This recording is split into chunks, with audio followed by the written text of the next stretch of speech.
सांख्य दर्शन की 30वीं कक्षा, चौथा अध्याय चल रहा है, जिसमें पिछली कक्षा में 24 सूत्र तक हुआ था। विवेक और वैराग्य की प्राप्ति कैसे होती है, विरक्त का क्या लक्षण है, पहचान क्या है, समाधि की हानि किसकी नहीं होती है, इत्यादि कई विषय पीछे बताए गए। आध्यात्मिक ज्ञान सुनने के बाद भी उसमें विचार विमर्श, चिंतन मनन करना आवश्यक होता है, तब वो बातें समझ में आती और व्यक्ति चल पाता है। पिछले पाठ में से किन्हीं को कुछ पूछना है? और कोई?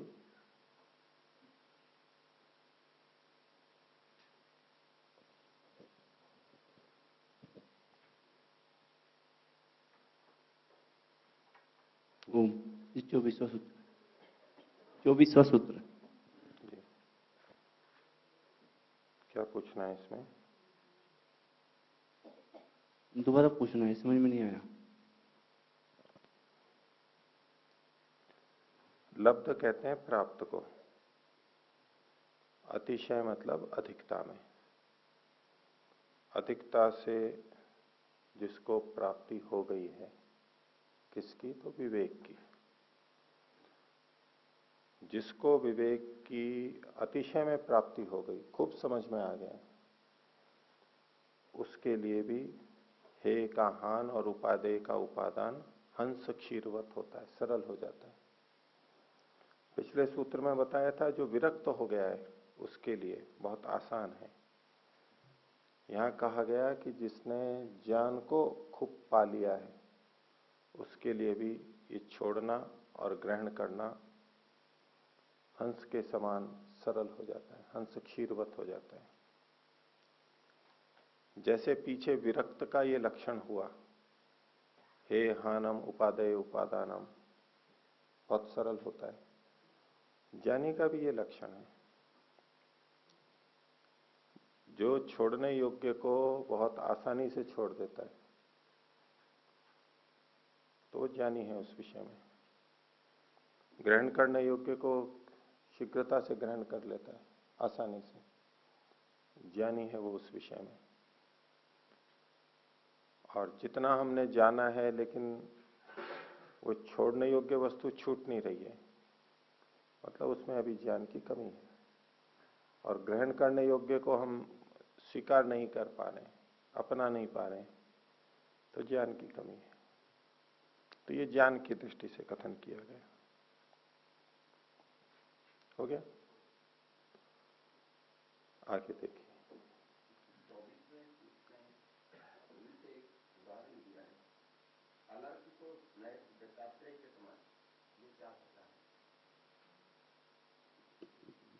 नीचे 24वें सूत्र में जैसे अलर्क को महर्षि दत्तात्रेय के संपर्क से विवेक ज्ञान प्रकट हो गया था। नाम है अलर्क। अलर्क नाम, अलर्क व्यक्ति का नाम है। क्या, और क्या प्रसंग क्या है वहां, कैसे कैसे ज्ञान हो गया? इसकी तो देख के कुछ पता लगा तो बताऊंगा।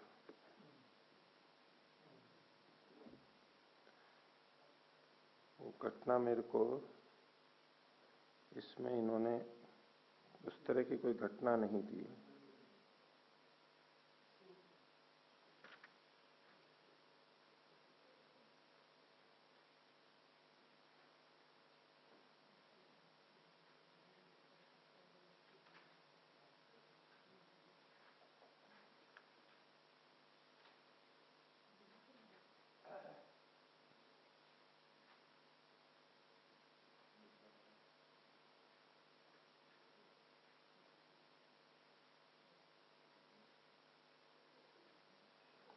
बल्कि उदयवीर जी ने तो इस उदाहरण का खंडन किया है, अलर्क और दत्तात्रेय का। इसका बोले हंस क्षीरवत तो वो स्थिति होती है जो बिना किसी और की सहायता के स्वयं ही कर लेता है। तो ये उदाहरण दृष्टांत जो कुछ लोग देते हैं वो ठीक नहीं है, ऐसा उदयवीर जी ने लिखा है। और यहां कोई उदाहरण वैसे नहीं दिया, तद्वत को हम हंस क्षीरवत ही ले लेंगे। पीछे जो लिखा है हंस क्षीर के समान बड़ी आसानी से वो उसको अलग अलग कर देता है। हंस और एक परमहंस भी सुना है आपने, हंस और परमहंस। परमहंस ये सन्यासियों के लिए उपाधि के रूप में है, और हंस से भी बढ़ करके जो यूं अलग अलग कर देते हैं वो परमहंस है। परम मतलब बड़े, सबसे बड़े, ऐसे हंस बन जाते हैं, परमहंस हो जाते हैं। विरक्त, ऐसे विरक्त, विरक्त का मतलब भी यही होता है ना, अलग अलग कर देता है, जो पृथक पृथक, अच्छा अलग बुरा अलग छांट देता है, पृथक पृथक जो कर लेता है उसी को विरक्त बोलते हैं। विवेक भी यही होता है। विरक्त तो राग से रहित हो गया, विवेक विवेकी वही होता है। विवेक उसे ही कहते हैं जो सही को सही गलत को गलत कर देता हूं, पृथक पृथक कर देता हूं, घुला मिला नहीं रहता है उसमें, सब कुछ एक जैसा नहीं, जो जैसा है वैसा छांट के रख देता है सबको इधर का उधर।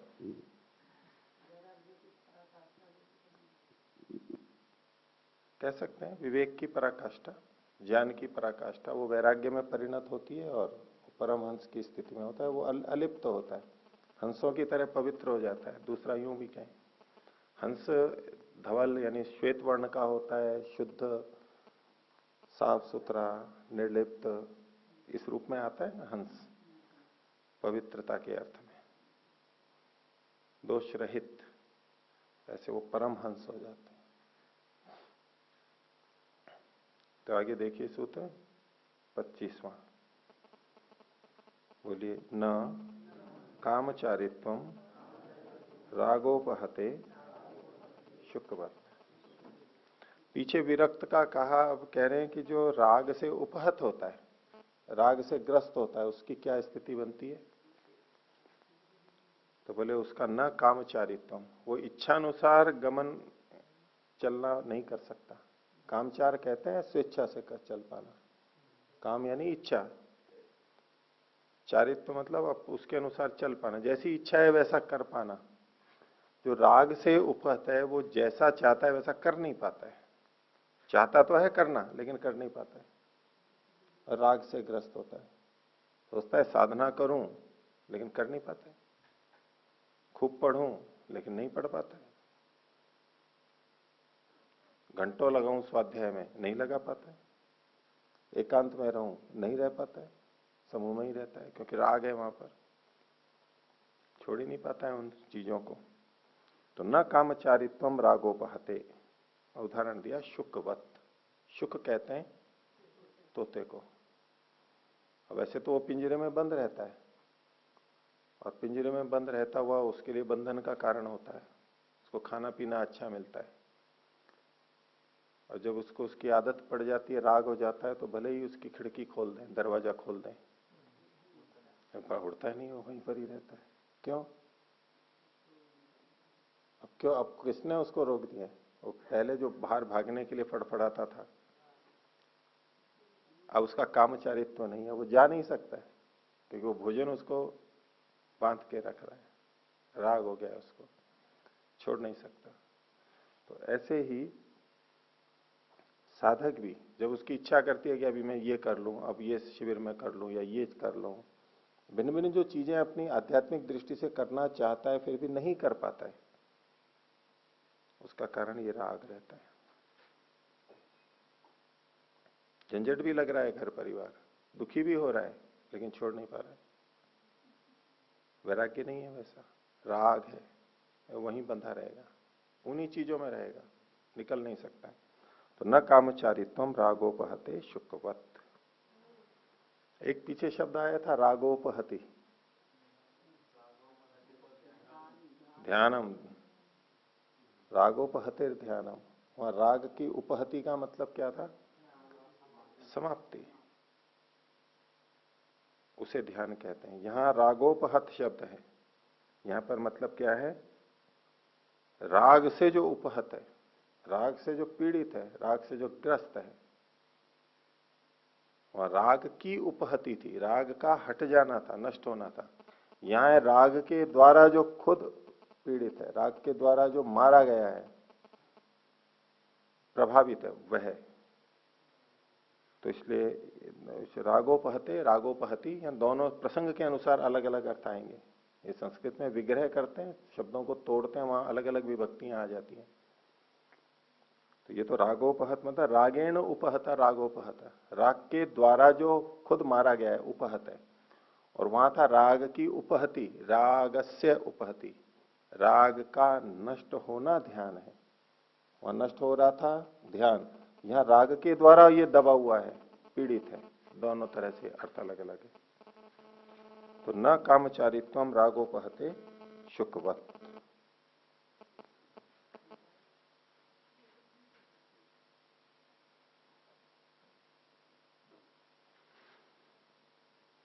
हो गया ये। अगला सूत्र देखिए, इसी को दूसरे ढंग से कह रहे हैं कि आखिर वो बंधा क्यों है। तो 26वां सूत्र बोलिए, गुण योगात बद्ध शुकवत। तो गुण के योग से, गुण का मतलब राग, ये गुण राग है। जैसे सत्वरस्तम गुण होते हैं एक तरह से, ये राग है। और दूसरे ढंग से कि लोगों के लिए वो उसमें बहुत से गुण हैं, शुकवत, शुक के समान। वो बहुत मीठा बोलता है, अच्छा बोलता है, सुंदर है, लोगों को अच्छा लगता है। तो लोग क्या करते हैं, उसको वो पकड़ के बांध लेते हैं, बहुत अच्छा लगता है। तो यदि हम सबके लिए बहुत अच्छे बने रहे, इसलिए साधक लोग थोड़े टेढ़े ही होते हैं वो सीधे साधे नहीं दिखते दूसरों को। जहां उनको लगता है कि ये गुण योग से बंद होने वाला है, वो ऐसा अपना गुण दिखाते हैं कि दूसरा थोड़ा सा दूर ही हो जाता है, नहीं, इनसे बच के ही रहना चाहिए। बाहर से दिखाना होता है ना, अंदर से प्रेम रहेगा भले, लेकिन बाहर से वो कठोर दिखाई देंगे और पास नहीं आ पाएगा हर कोई। एक महात्मा के लिए कहा जाता था कि उनके पास कोई भी आता था वो पत्थर मारा करते थे, उठा उठा के कोई भी आए तो। बोले बहुत क्रोधी बाबा है। क्रोध क्या, वो तो ये चाहता था कोई आए ही नहीं मेरे पास में। वो परेशान होते थे, लोग आ जाते हैं, बातचीत करते हैं, फिर घर परिवार की समस्याएं बताएंगे, ये वो। गांव के बाहर रहता था, वो सोचता एकांत में रह लूं, कहाँ ये लोग आएंगे। फिर चरण छूते हैं, पैर पड़ते हैं, प्रार्थनाएं करते हैं, आशीर्वाद दे दो। वो ये अलग सब, वो श्रद्धा से आ रहे हैं, लेकिन इनके लिए तो आफत बनी हुई है। तो बोले पत्थर वाले बाबा हैं, दूर से मारते थे। तो इसने कहा गुण योग से भी बद्ध हो जाता है। दूसरी ढंग की व्याख्या है कि ये जो पक्षी है, शुक पक्षी, ये अपना मधुर भाषण करता है, सुंदर दिखता है, इसलिए वो बांधा जाता है वहां पर लोगों के द्वारा। तो गुण योगात बद्ध शुकवत, दूसरे भी बांध लेते हैं। अथवा दूसरा इस सूत्र का अर्थ है कि राग के कारण वो बंधता है, जो पीछे सूत्र में कहा वही बात है। ठीक है। तो जितना श्रृंगार करेंगे, बाहर से अच्छे दिखेंगे, लोग उतना ही पकड़ेंगे। नहीं, यही तो होता है ना, जितना स्वभाव अच्छा होगा, बाहर से अच्छे दिखेंगे, तो लोग उतना ही पकड़ेंगे, घर वाले। और नहीं तो विदा कर देंगे, नमस्ते। जब कभी मुक्ति पानी हो तो थोड़ा सा, थोड़े अपने अवगुण प्रकट कर ले उनके लिए, और देखने में परेशानी नहीं हो, लेकिन हाँ थोड़े अवगुण प्रकट करें कि हाँ जाने का समय, भेजने का समय आ जाए इनका। आगे देखिए 27वां सूत्र, बोलिए, न भोगात राग शांति मुनिवत। भोग से राग की शांति नहीं हो सकती। पीछे ये राग की बात आ रही थी कि भाई कामचारित्व तो क्यों नहीं है, बोले राग से उपहत है, गुण योगात बद्ध है, राग के कारण से बंधा हुआ है। तो बोले ये जो राग है जिसके कारण से बंधे हुए हैं, ये सोचना कि हम इनको भोगते रहेंगे तो एक दिन इससे निवृत्ति हो जाएगी, वैराग्य हो जाएगा। इसको देख लेंगे अच्छी तरह से तो वैराग्य हो जाएगा, भोग लेंगे तो वैराग्य हो जाएगा। हाँ, भोगते हुए जागरूकता है तब तो वैराग्य ही होगा, लेकिन जागरूकता नहीं है और भोगे जा रहे हैं तो कहा न भोगात राग शांति, राग की शांति भोग से तो होगी नहीं। तो प्रसिद्ध श्लोक भी आता है, न जातु कामः कामानाम उपभोगे न शाम्यति।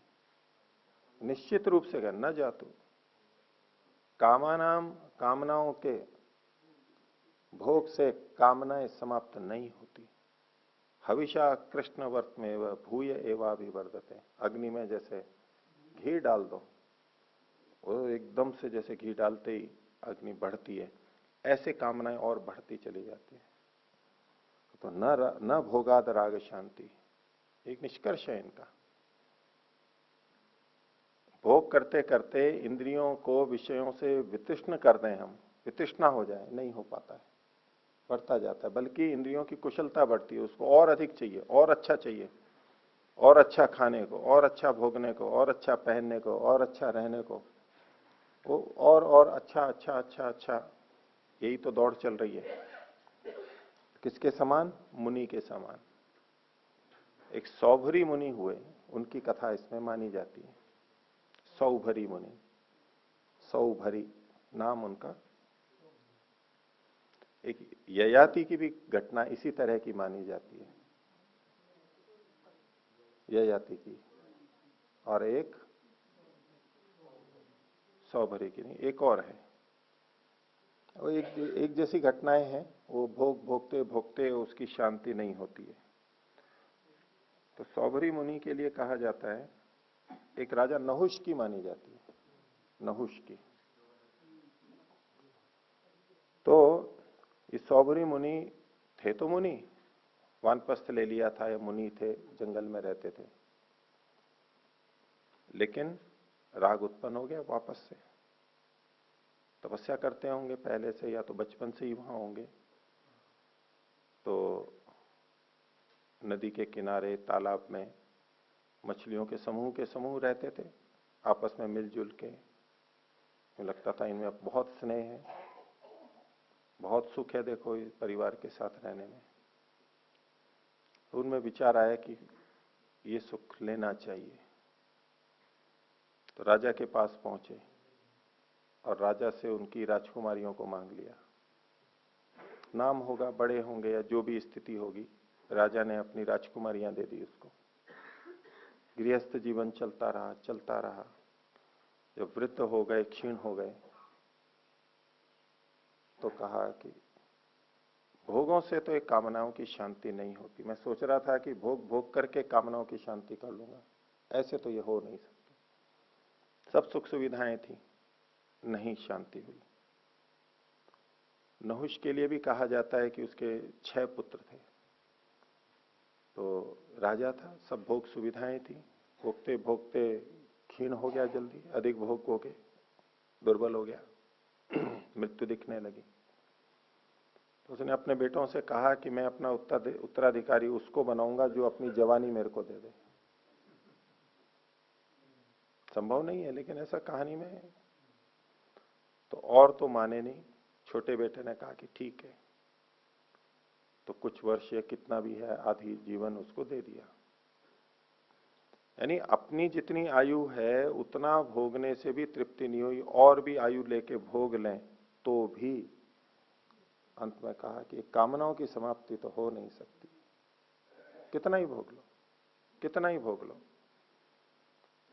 हम यूं सोचे हमारे पास तो बहुत कम धन है, बहुत कम साधन है, सुख सुविधाएं कम है, और जो संपन्न है उनके पास न जाने कितने भोग के साधन है, तरह तरह के। उनको शांति हो जाती होगी, हमारे पास तो चलो अभाव है, हमारे को शांति नहीं होती है। इनको बड़े बड़ों को, जो हमारे से सैकड़ों गुना संपन्न है, लाखों गुना संपन्न है, उनको शांति हो जाती होगी, उनको भी शांति नहीं होती। कोई नहीं है ऐसा। तो न भोगात राग शांतिर मुनिवत, मुनि के समान सब पे यही घटता है। भर्तृहरि के लिए भी कह लीजिए, बहुत है। मतलब ये तो सबके साथ में घटेगी, हम सब इसमें सम्मिलित हैं मनुष्य।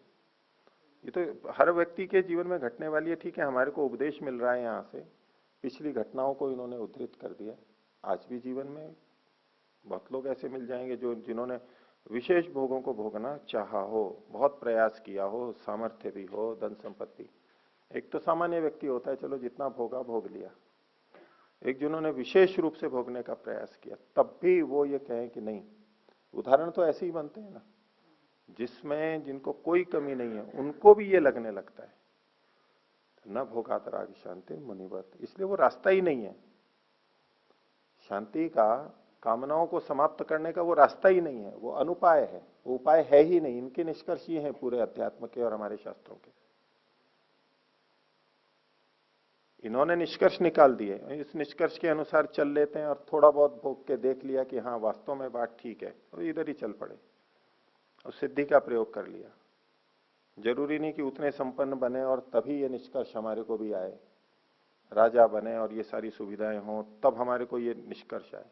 चलो उस समय भी आ जाए तो बड़ी बात है, लेकिन जितने भोग हमारे पास उपलब्ध हैं, जितना हमने जीवन जिया है, जितने भोग भोगे हैं, उससे भी तो ये निष्कर्ष निकाल सकते हैं विश्लेषण करके।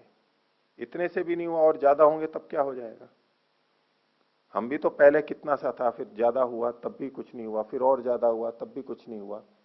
समाप्ति तो कहां हो रही है। तो व्यक्ति खुद निष्कर्ष निकाल सकता है, जितना हमारे पास है उसमें भी निष्कर्ष निकाल सकता है, विश्लेषण कर सकता है। तो न भोगाद राग शांतिर मुनिवत। अगला सूत्र, तो राग की शांति फिर किस उपाय से होगी, कैसे उसमें राग की समाप्ति होगी। भोग्य वस्तुओं में और भोग में, भोग्य वस्तुएं और उनको भोगना, ये दो चीजें हैं। भोग के प्रति भी राग रहता है और भोग्य वस्तुओं के प्रति भी राग रहता है, क्योंकि वो भोग का साधन होते हैं हमारे। तो दोनों के प्रति बहुत राग होता है और छोड़ता नहीं है व्यक्ति, छुड़वाए तो नहीं छोड़ता। तो कैसे इनसे वैराग्य होगा, राग की समाप्ति कैसे होगी, तो उसके लिए उदाहरण दिया, सूत्र दे रहे हैं 28वां। बोलिए, दोष दर्शनाद उभयो हो। उभयो दोनों के, भोग्य वस्तु और भोग दोनों के दोष के देखने से, दोष दर्शनार्थ, ये मूल सूत्र है। उसमें जो दोष हैं उसको देखेंगे तो वैराग्य होगा, दोष नहीं देखेंगे तो वैराग्य नहीं होगा। बिल्कुल यही बात योग दर्शन में कही और वहां भी वही मूल बात है। वहां शब्द दिया प्रतिपक्ष भावना, वितर्कवाद ने प्रतिपक्ष भावना। और प्रतिपक्ष भावना क्या है, दुख ज्ञान अनंत फला इति प्रतिपक्ष भावना। अनंत दुख और अनंत अज्ञान को देने वाले हैं ये भोग, ये प्रतिपक्ष भावना है। दोष दर्शन ही तो हुआ ये दुख देने वाला है, ये अज्ञान को देने वाला है, दोष दर्शन है। दोष दर्शन से ही वैराग्य होगा।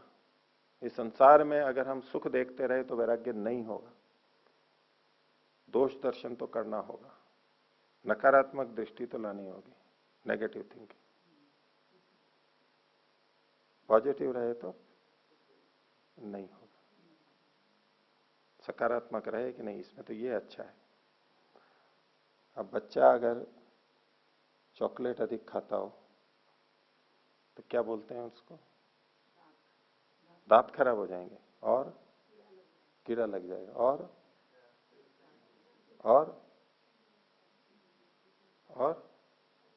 टोका तो होगा ना बच्चों को, स्वास्थ्य के लिए अच्छा नहीं है। क्या खराबी होगी, पेट खराब हो जाएगा, मोटापा आ जाएगा। ठीक है, वही खाता रहेगा तो दूसरे पोषक तत्व नहीं लेगा, दूसरा उचित भोजन फल सब्जी नहीं लेगा, वो उसकी कमी हो जाएगी, उससे रोग हो जाएंगे। तो सकारात्मक दृष्टि नकारात्मक दृष्टि। बच्चा कहेगा दोष ही दोष देख रहे हो आप, दोष ही दोष दिखाए जा रहे हो उसके अंदर। बोले देखो इसके ऊपर लिखा हुआ भी है, विज्ञान से सिद्ध है, इसमें इतनी कैलोरी है, ठीक है, इतना मीठा है या इतना कैल्शियम है, पता नहीं प्रोटीन भी होता है नहीं होता है, तो वो भी है तो वो भी है। वो कहेंगे दोनों देखो ना, बच्चा कहेगा कि आप ये एकांगी क्यों देख रहे हो, दोष ही दोष क्यों बता रहे हो, गुण क्यों नहीं बता रहे हो, उसके गुण नहीं है क्या इसमें। लेकिन हम गुण कभी भी नहीं बताते, माता पिता, कोई भी माता पिता, वो कितना ही पॉजिटिव हो, तो दोष बताएगा, जिस चीज से हटाना है उसके तो दोष ही दिखाने पड़ेंगे। और कोई उपाय है, और कोई उपाय है क्या। जिस चीज से भी हटाना है दोष तो बताने होंगे। अभी सफाई अभियान चल रहा है तो गंदगी के दोष बताने पड़ेंगे ही नहीं, और सफाई के लाभ बताने ही पड़ेंगे। अब कौन सा नेगेटिव और कौन सा पॉजिटिव, दोनों ही अच्छे हैं, लाभ भी बताएंगे हानि भी बताएंगे, दोनों है। छूटेगा तो दोष दर्शन से, ये तो भारतीय पूरे वैदिक का ये मनोविज्ञान है, ये आत्मा का स्वभाव है, बहुत बड़ा मनोविज्ञान है ये सूत्र। और क्योंकि हम सब में देखते हैं, ये दोष देखेंगे तो हटेंगे, नहीं तो नहीं हटेंगे, दोष देखते ही हटते हैं हम उससे। गलत चीज को, हानिकारक चीज को कौन चाहता है, कोई नहीं चाहता है। और जो इन दोषों से हट गया है, इसका मतलब है दोष दर्शन कर रहा है, वो दोषों को देख रहा है, दिख गए हैं उसको दोष, इसीलिए हटा है वो। और जो नहीं हटा है, इसका सीधा सा मतलब है कि अभी दोष दर्शन नहीं हुआ है इसको, अभी उसको नकारात्मक दृष्टि और अपनानी चाहिए, तब जाकर के अध्यात्म में प्रगति होगी। ठीक है, तो दोष दर्शनात् उभयो, दोनों के दोष को देख करके वैराग्य की प्राप्ति होती है, भोग की शांति होती है, राग की शांति होती है। हो गया। और जब राग कुछ कम होता है तभी ये सारी अध्यात्म की चीजें अच्छी लगती हैं। जिसको बहुत अधिक राग हो उसके लिए धर्म का उपदेश ही नहीं, उसको धर्म सुना ही नहीं देगा, वो बैठेगा ही नहीं, और सुनेगा भी तो बैठेगा भी तो सुनेगा नहीं, वो कुछ और सोचेगा। अर्थ कामेश्वसक्ता नाम धर्म ज्ञानम विधीयते, मनुस्मृति। जो अर्थ और काम में अनासक्त है, असक्त है, अशक्त है, मतलब सक्त नहीं है, लगाव नहीं है, जिसको धन से थोड़ा अलग है, कामनाओं से भी थोड़ा तो अलग है, उसके लिए धर्म का ज्ञान है। जो पूरी तरह अर्थ और काम में फंसा हुआ है उसको कहने का कोई मतलब ही नहीं है, वो सुनेगा ही नहीं उसको। कुछ ना कुछ तो धन से बचाव होना चाहिए, भी थोड़े दिन दुकान छोड़ करके, थोड़े दिन नौकरी से छुट्टी लेकर के बैठ सके, चाहे पैसे कटते हो तो कटते हो नौकरी में, जाएगा शिविर में, बातें सुनेगा, समय निकालेगा। और अर्थ और काम में ही फंसा है तो वो कहाँ सत्संग में जाएगा, कहाँ क्या सुनेगा, कहाँ समय निकालेगा ध्यान साधना के लिए, कहाँ स्वाध्याय के लिए समय निकालेगा, कहाँ प्राणायाम के लिए समय निकालेगा। वो सारा समय उसका अर्थ और काम में ही लगेगा। तो जिनमें राग है उनका चित्त है मलिन, गंदगी, राग गंदगी है एक तरह की, द्वेष भी गंदगी है, राग भी गंदगी है। तो एक सूत्र दे रहे हैं कि बीज बोया लेकिन उग नहीं रहा है, क्या कारण है। बीज बोते हैं ना, बीज तो अच्छा था लेकिन उग नहीं रहा है, धरती अच्छी नहीं, बीज अच्छा है उग नहीं रहा है तो धरती अच्छी नहीं है। क्या हमने इतना इतना उपदेश दे रहे हैं, इतना अच्छा अच्छा उपदेश दिया, कई माता पिता बहुत अच्छा अच्छा उपदेश देते हैं और बच्चों में कुछ उगता ही नहीं है। वो क्या कारण होता है, अगले सूत्र में बताया, बोलिए। न मलिन चेतसी उपदेश बीज प्ररोहो अजबत। मलिन चित्त वाले में उपदेश के बीज का अंकुरण नहीं होगा। उपदेश रूपी बीज, उसका अंकुरण नहीं होगा। उपदेश के बीच का अंकुरण यह है कि उपदेश के अनुसार हम कुछ करने लगे, कुछ सोचें और करने लगे, नहीं करना है मेरे को, ये विचार करने लग जाए उसमें। सुन तो लिया, जबरदस्ती हो गया किसी भी परिस्थिति से, लेकिन ना तो चिंतन चल रहा है, ना को अंकुरित हो रहा है, ना कुछ आचरण की तरफ प्रवृत्त हो रहा है। इसका मतलब है उपदेश बीज का अंकुरण नहीं हो रहा है। क्यों नहीं हो रहा है? तो मलिन चित्त से, जो मलिन चित्त वाले हैं, राग से युक्त हैं, उनमें उपदेश बीज का प्ररोह होगा ही नहीं। इसलिए उपदेश बीज का प्ररोह करने के लिए, अंकुरण के लिए भूमि भी अच्छी होनी चाहिए, तब अच्छा बीज भी वहां उगेगा, नहीं तो भूमि गलत है। मन भूमि की तरह से, इसको अज के समान कहा। ये राजा अज की कहानी मानी जाती है।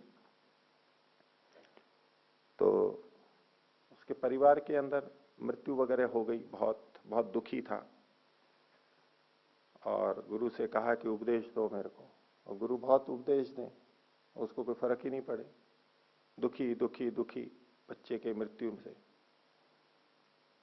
कहां से उपदेश बीज का होगा? प्ररोह कहां से होगा?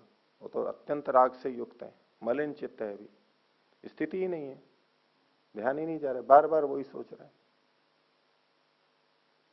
जैसे धृतराष्ट्र को शोक हुआ था तो विदुर को बुलाया था, कुछ ऐसे वचन बोलो जिससे मुझको शांति मिले, नींद नहीं आ रही है मेरे को, समस्या हो रही है।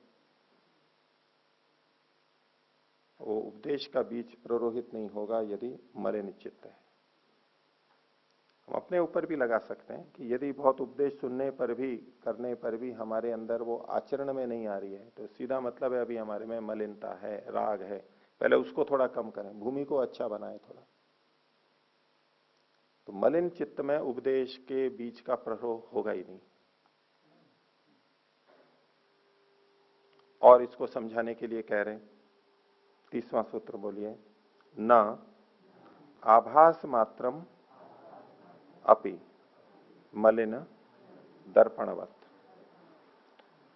बोले ऐसे व्यक्ति में उस उपदेश का आभास मात्र भी नहीं होगा, एक झलक भी नहीं मिलेगी उसके, कि इतना उपदेश सुना, ये किया और कुछ मिल जाए अंदर, कुछ नहीं मिलेगा उसको। कैसे? तो उदाहरण दिया, मलिन दर्पण के समान। दर्पण में, दर्पण साफ हो तो हम सामने जाएंगे तो दिखाई देता है, और दर्पण मलिन है, ज्यादा मलिन है, तो उसमें कुछ आभास तक नहीं होगा कि यहां कुछ सामने है वस्तु। इतना मलिन होगा तो आभास भी नहीं होगा। एक तो सीधा सीधा दिखना होता है और एक आभास होना कि यहां कुछ है। कांच होते हैं ना दो तरह के, एक पारदर्शक होते हैं जिसमें आर पार चीज एकदम साफ साफ दिखाई देती है, क्या है, किस रंग की है, आकार प्रकार, कौन है, वो सब चीजें साफ साफ दिखाई देती हैं, वो पारदर्शक कांच होते हैं। एक पारभासक होते हैं, एक तो होते हैं ट्रांसपेरेंट पारदर्शक, एक होते हैं ट्रांसलूसेंट पारभासक। जैसे कि शौचालय आदि में लगे रहते हैं, रेलवे में डब्बों में जो बाहर खिड़की होती है, वो कैसा कांच होता है? वो लोहे जैसा भी नहीं होता कि बाहर का कुछ पता भी नहीं लगे। आभास तो होता है कि कोई आ गया, कोई ट्यूबलाइट चली गई, ये तो पता लगता है, लेकिन दिखाई नहीं देता कि क्या चीज है वहां पर। तो केवल आभास मात्र होता है, जो बहुत धुंधला हो तो आभास तो होता है कि भाई कुछ है। जिनकी आंखें बहुत धुंधला जाती हैं, साफ दिखाई नहीं देता, मोतियाबिंद बहुत आ जाता है, सफेद ज्यादा हो जाता है, सफेदा ज्यादा आता है, तो उसमें लगता है कुछ आभास है, कोई है, बस। व्यक्ति को पहचान नहीं सकते हो, लेकिन कोई है, बस इतना पता लगता है। तो बोले जो मलिन चित्त वाला होता है उसमें न आभास मात्रम अपि, उसमें तो आभास भी नहीं होता है, हल्की झलक भी नहीं दिखती है उसमें तो, उस उपदेश की, मलिन दर्पण के समान। तो उपदेश श्रवण से पहले अपने मलिन मन को भी हमें कुछ ठीक करना होगा। अधिक मलिन है तो कुछ साधना करके, कुछ जैसा भी ज्ञान प्राप्त किया है, कुछ थोड़ी देर के लिए साफ होकर के बैठे तो चीजें पकड़ में आएंगी। तो न आभास मात्रम अपि मलिन दर्पणवत। आगे अगला सूत्र 31वां, बोले यदि अंकुर नहीं हो रहा है, आभास नहीं हो रहा है, वो भी एक स्थिति बनती है, लेकिन कभी कभी अंकुर हो भी जाता है। तो बोले अंकुर भी होगा तो सही अंकुरण नहीं होगा, टेढ़ा मेढ़ा होगा, गलत हो जाएगा। उसको यहां पर कहा, अगला सूत्र बोलिए, न तज्जस्यापि तद्रूपता पंकजवत।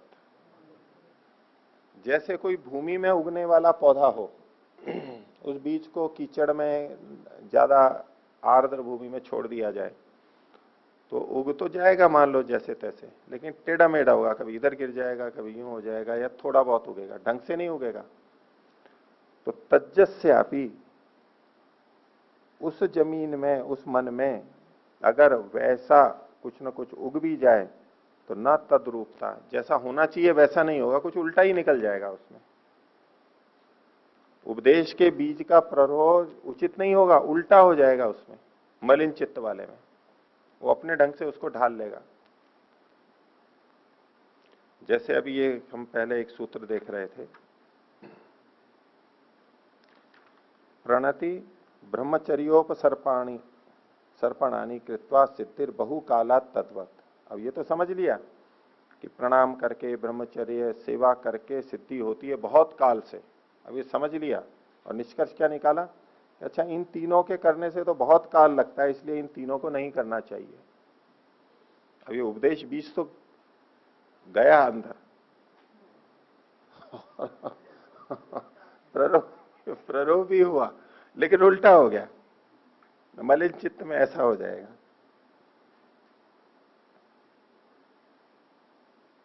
जैसे कि तुष्टि दोष थे, अब तुष्टियां थी तो अच्छी कि यहां तुष्टि होनी चाहिए कि हमारे को ये हो गया, ये हो गया। अब वो मलिन चित्त है तो वो तुष्टि नहीं, तुष्टि की बजाय वो तुष्टि दोष के रूप में आ जाएगा।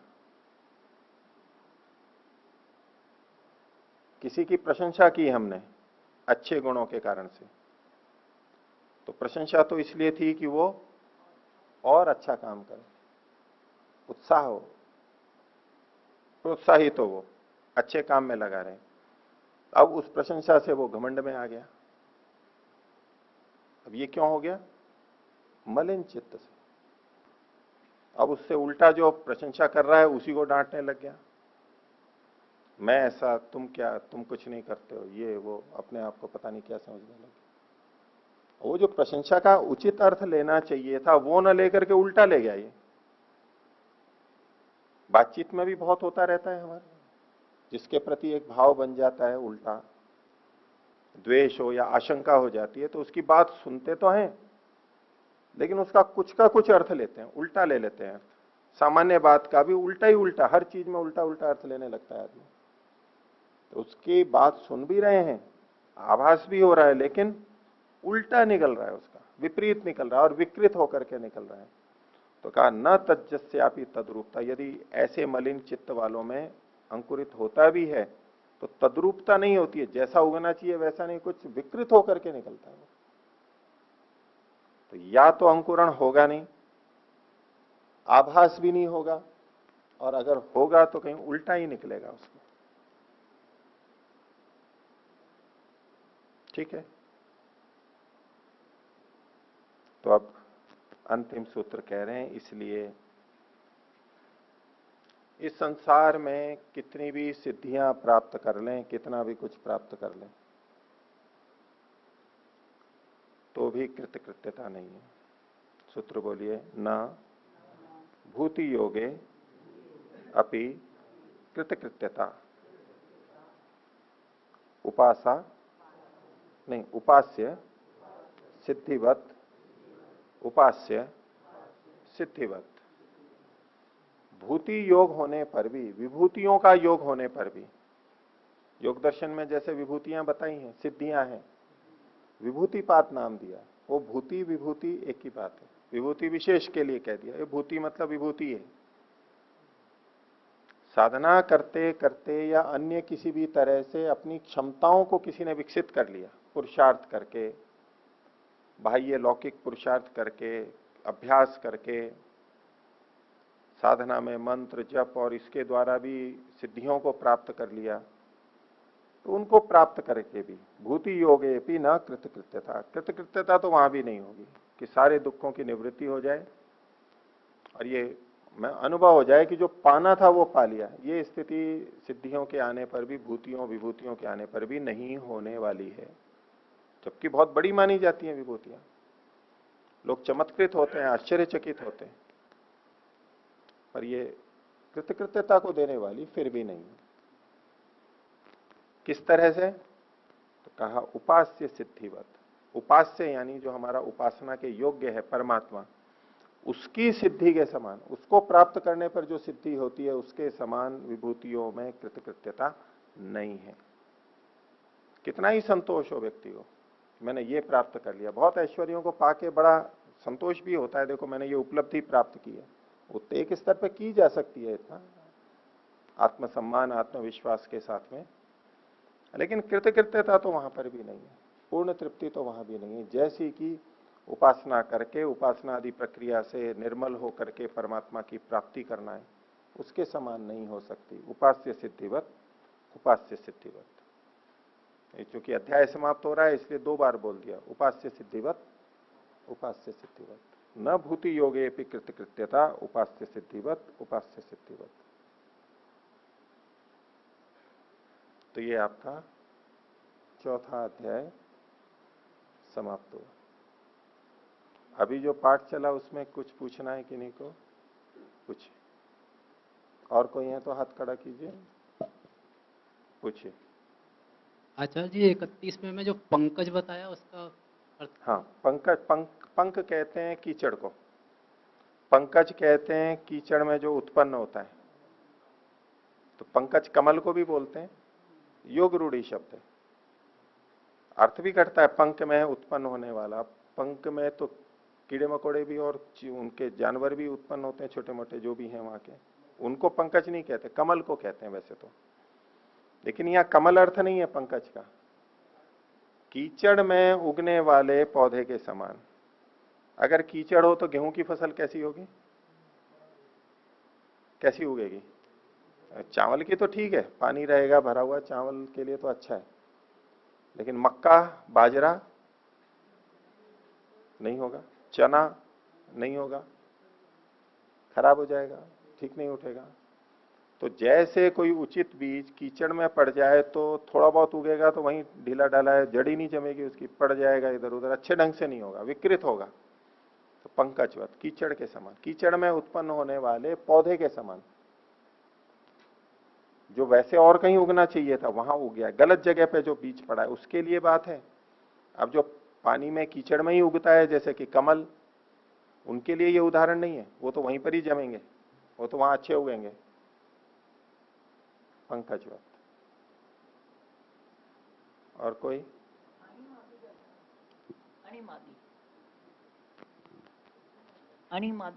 अणिमादि सिद्धियां हैं, योग दर्शन में बताई हैं। अणु कहते हैं, छोटा अणु होता है ना, छोटा, तो अणिमा मतलब वो छोटा सा हो जाता है ऐसा। अणिमा, महिमा, गरिमा, लघिमा आदि वो सिद्धियां वहां पर बताई गई हैं। प्राप्ति, प्राकाम्य, कामाचारित्व, वशित्व आदि वो सिद्धियां योग की सिद्धियां हैं। उदाहरण के लिए वो केवल दिया, ये भूतियों को बताया, विभूतियों को बताया, उसको उसका कथन है केवल उदाहरण के लिए। पूछिए। आचार्य जी, जो स्वामी दयानंद जी ने उनके विषय में लिखा है, ब्रह्मचारी के विषय पास में रखिए। ब्रह्मचारी के विषय में महर्षि दयानंद ने लिखा है कि जो 48 वर्ष का होता है वो सभी दुष्टों को रुलाने वाला होता है। तो जैसे इंद्र ने प्रजापति के पास में जाकर के जो तप किया 101 वर्षों तक, तो 101 वर्षों तक तप करने के बाद में तो मतलब जो 48 वर्ष तक ब्रह्मचर्य का पालन करने वाला होता है, तो सभी दुष्ट स्वभावों को जो रुला देता है, तो फिर आत्मज्ञान तो स्वाभाविक अंदर से ही प्रकट होना स्वाभाविक ही है। ऐसे स्वाभाविक नहीं है, यही उन्होंने कहा। उसके लिए उपदेश श्रवण भी जरूरी है, और उपदेश श्रवण मात्र से भी नहीं होगा, परामर्श तो करना होगा। और वो महर्षि ने उसकी प्रशंसा के लिए लिखा है। 24 साल का ब्रह्मचर्य, फिर 36 साल का, फिर 44 या 48 साल का, लेकिन उतने मात्र से ही उसको आत्म साक्षात्कार हो जाए ऐसा नहीं कह सकते। किसी को हो सकता है, ये तो कम में भी हो जाएगा वामदेव के समान, और किसी को उस जन्म में भी नहीं होगा, संन्यास लेने पे होगा या तब भी नहीं हो पाएगा। इसलिए वो अनिवार्यता नहीं है कि उतने से वो अपने समस्त दोषों को दूर कर लेगा और आत्म साक्षात्कार को प्राप्त कर लेगा, ये अनिवार्य नहीं है। लेकिन हाँ, उसकी योग्यता बहुत अच्छी होगी, ये इतना समझना चाहिए। एक प्रश्न मेरे पास आया हुआ है कि दो शब्द आते हैं मोक्ष और मुक्ति, तो इनमें अंतर क्या है? इसमें कोई अंतर नहीं है। मोक्ष और मुक्ति में कोई अंतर नहीं है, एक ही बात को कहते हैं। मुक्ति मतलब छुटकारा, मुक्ति कहते हैं ना, छुटकारा हो गया। और मोक्ष भी वही, उसी से ही बनता है, वही छुटकारा ही होता है। अपवर्ग भी बोलते हैं, कैवल्य बोलते हैं, एक ही बात है। मुक्ति, मोक्ष, अपवर्ग, कैवल्य, ईश्वर की प्राप्ति, एक ही बात है। नितांत मुक्ति।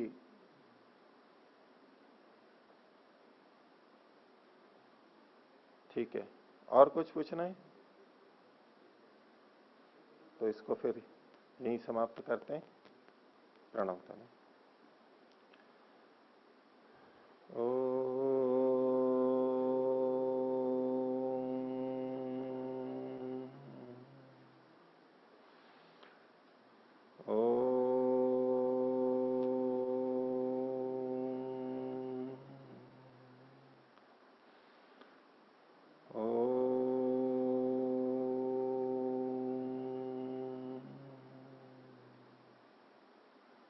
सभी को सादर नमस्ते।